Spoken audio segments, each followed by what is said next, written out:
Bonjour, je suis Lucille Bélan. Et chaque semaine depuis maintenant plus de 3 ans, je réponds à vos courriers sur slate.fr dans la chronique C'est compliqué.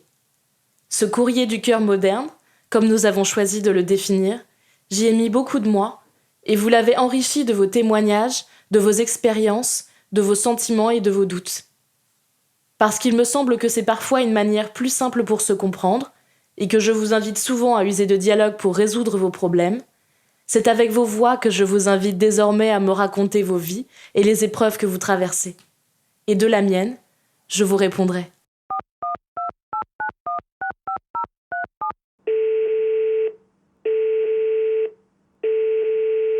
Bonjour Lucille, je m'appelle Fabrice. Nous sommes mariés depuis 20 ans avec ma femme. On a une petite maison, de jolis enfants, chacun un travail épanouissant. On s'aime, et puis on n'a que de très rares disputes. Sauf que dans ce tableau, je suis très malheureux car mon épouse n'a envie de faire l'amour que quand elle est en ovulation en fait.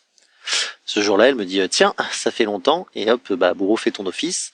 Ça dure quelques minutes et puis elle a sa dose. Elle n'a pas eu d'orgasme, c'est juste terminé. Elle a plus la tête à ça. Donc rendez-vous dans un mois quoi. Et bien sûr, elle s'est jamais refusée à moi quand je demandais dans l'intervalle, mais en général, elle est pas intéressée par la situation, et du coup, moi, je perds rapidement tous mes moyens. Au début de notre relation, en fait, avant qu'on ait des enfants, tout allait bien. Et puis, depuis, c'est Waterloo morne pleine. 16 ans déjà.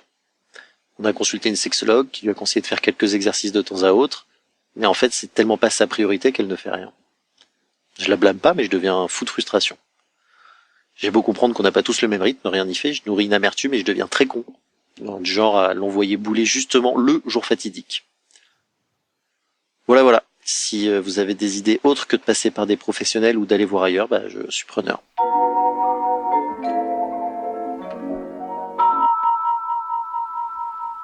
Cher Fabrice, permettez-moi d'abord de vous féliciter de comprendre que nous n'avons pas tous les mêmes rythmes sexuels, les mêmes envies, et encore plus selon les différents temps de la vie.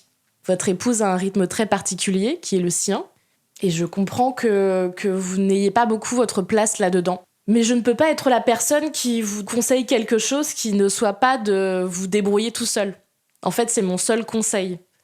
Le sexe, le désir et le plaisir, c'est aussi quelque chose qu'on doit apprendre à gérer tout seul, et non pas être dépendant de la personne avec qui on partage sa vie.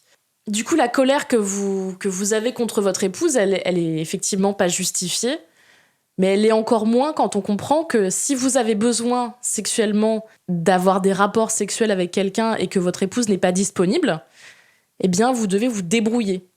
Mais c'est quelque chose que vous devez discuter avec elle. C'est-à-dire que si elle assume de ne pas avoir envie, et elle n'a pas à se forcer, je tiens à vous dire que même si elle a pu être conciliante par le passé, jamais elle ne devrait se forcer à avoir de relations sexuelles avec vous, ce n'est pas bien du tout. Eh bien, c'est à vous de discuter les modalités de votre vie sexuelle partagée. Vous pourriez avoir des relations sexuelles de temps en temps quand elle en a envie, et quand elle n'en a pas envie, vous débrouillez tout seul. Soit tout seul, soit tout seul avec quelqu'un. C'est à vous de voir avec elle ce dont vous avez envie tous les deux. Il n'y a pas de conseil magique, en fait. Normalement, à ce stade, effectivement, parler, lui laisser le temps d'avoir envie, c'est pas toujours évident quand on a des enfants, c'est une bonne chose, déjà. Lui laisser le temps d'apprécier son corps et de pouvoir prendre soin d'elle et de pouvoir avoir un éveil du désir de son côté, c'est une bonne chose.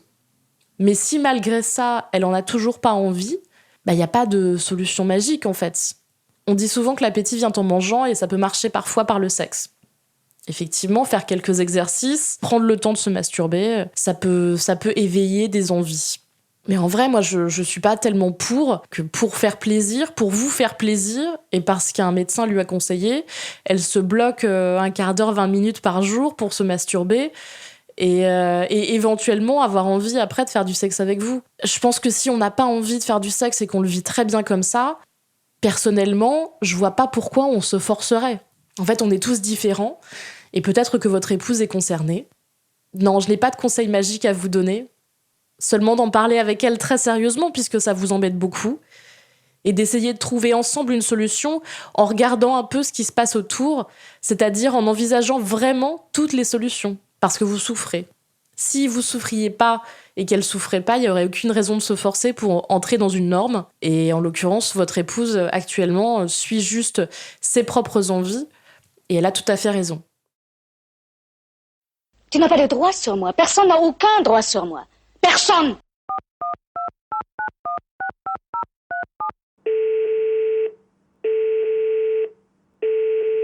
Bonjour Lucille Bélan. Je voulais témoigner de ma situation amoureuse. Je m'appelle Pierre, j'habite près de Lille. J'ai aujourd'hui 42 ans et j'ai encore jamais eu de relation avec une femme. Pourtant j'ai essayé avec des mots, des cadeaux, des mots délicats et sans succès. J'ai décidé d'aller voir une escort girl de mon âge. J'ai besoin de tendresse féminine. Voilà, faire l'amour, c'est tout seul, c'est devenu très pénible pour moi. Ce que je recherche, c'est des bisous, des câlins, de la tendresse, des caresses, de l'écoute et un échange corporel chez une femme avant tout. Actuellement, j'ai trouvé que cette solution pour être en contact avec une femme. La vie est tellement compliquée, les femmes pensent tout de suite que l'homme qui les aborde, c'est pour aller au lit. Et alors, à chaque fois que j'aborde une femme, c'est tout de suite ce qu'elle pense. Pourtant, c'est pas du tout mon cas, donc voilà, je sais plus quoi faire.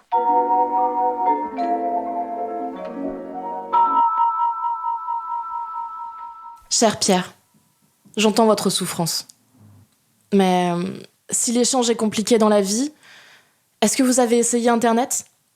C'est pas la solution à tout, mais pour le contact, les câlins, la tendresse, il existe des forums où vous pouvez demander spécifiquement ça, ou alors le spécifier sur les sites de rencontres ou les applications. Si le sexe n'est vraiment pas la finalité que vous recherchez, vous pouvez aussi vous tourner vers les massages, si vous n'êtes pas à l'aise avec les travailleuses du sexe. Le marché de la séduction et du sexe est toujours profondément inégalitaire, je sais. Et vous en êtes une victime.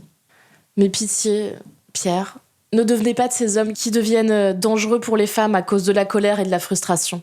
Je suis sûre que vous valez mieux que ça.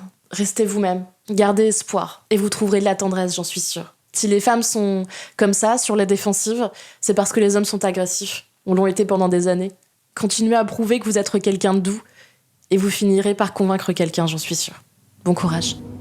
Tu disparais pendant 5 ans, tu reviens, tu tapes dans tes mains et moi je dois tout quitter comme ça. Mais il n'y a pas que toi.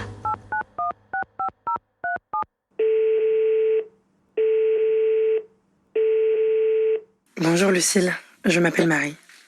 J'aime un homme qui en aime une autre, à qui il est marié et qui pourtant dit m'aimer. Dois-je attendre qu'il quitte sa femme pour moi ? Le fera-t-il d'ailleurs ? Merci pour la réponse.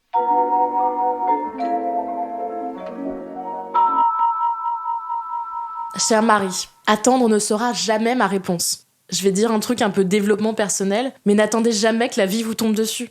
S'il aime sa femme et que vous l'aimez lui, pourquoi vouloir qu'il la quitte ? Je m'explique. Pourquoi le vouloir malheureux si c'est vos deux amours qui sont nécessaires à son bonheur ? Il est peut-être polyamoureux. C'est peut-être aussi juste un type qui trompe sa femme. Je ne vous connais pas dans les détails, du coup je peux pas totalement répondre à cette question. Mais c'est une possibilité. S'il était polyamoureux, vous auriez aussi tout à fait le droit de refuser. C'est-à-dire que vous avez le droit de refuser une situation qui ne vous convient pas. Et là, clairement, c'est le cas, Marie. Vous ne devez pas attendre que quelqu'un décide à votre place. C'est normal d'aimer cet homme et de souffrir de la situation. C'est pas normal de continuer à en souffrir pendant des décennies en attendant qu'il prenne une décision. Il n'y a pas de décision à prendre, en fait. C'est confortable pour lui actuellement. Donc ma solution, c'est la suivante. Est-ce qu'il quittera sa femme ? Probablement pas, à moins qu'il ne l'aime plus, et en l'occurrence, c'est pas le cas. Est-ce que vous devez attendre qu'il quitte sa femme ? Je sais pas, est-ce que vous voulez attendre dans votre vie qu'il se passe des choses ? Vous pouvez, il y a des gens qui font ça, mais ça me paraît un peu illusoire et un peu dommage, et vous risquez de vous dire dans quelques années que vous avez gâché les plus belles années de votre vie pour ça, pour on ne sait pas quoi. Pour peut-être rien, en fait, au final. Ou peut-être que juste vous pourriez être heureuse de ce qu'il vous a donné pour l'instant et que ça vous suffise. Mais si vous attendez une relation monogame avec des enfants, une maison, un chien et tout ce qui va avec, ce qui est tout à fait votre droit, ce qui est tout à fait honorable, a priori, c'est pas cet homme-là qui va vous le donner. Donc soit vous devez changer vos désirs, adapter vos désirs pour lui, soit vous devez aller chercher ailleurs quelqu'un qui pourra y répondre. C'est aussi simple que ça. Tu vas pas me dire que là, tu penses pas à lui. Ce serait difficile, tu m'en parles sans arrêt. C'était C'est compliqué le podcast. Comme Fabrice, Pierre et Marie, n'hésitez pas à me laisser un message vocal. Pour vous inspirer, vous faire grandir, vous faire rire ou pleurer, j'essaierai chaque quinzaine de vous conseiller un film, livre ou morceau de musique. Cette semaine, je vous conseille de voir ou de revoir le film Short Bus de John Cameron Mitchell, pour vous rappeler que l'amour et le plaisir peuvent prendre de multiples visages. Pour participer à ce podcast et partager vos témoignages, vous pouvez vous enregistrer sur votre téléphone et nous envoyer ce message par mail à cetcompliqué.slate@gmail.com ou nous envoyer un message vocal par WhatsApp au 07 61 76 74 01. N'oubliez pas de me laisser un prénom ou un pseudo, votre âge et éventuellement votre ville. Enfin, l'adresse mail cetcompliqué.slate@gmail.com et la chronique hebdomadaire reste toujours d'actualité. Si ce podcast vous a plu, n'hésitez pas à nous laisser 5 étoiles sur iTunes ou à laisser un commentaire. Tous les autres épisodes de C'est compliqué sont à retrouver sur slate.fr. Merci à toutes et à tous, et à très bientôt.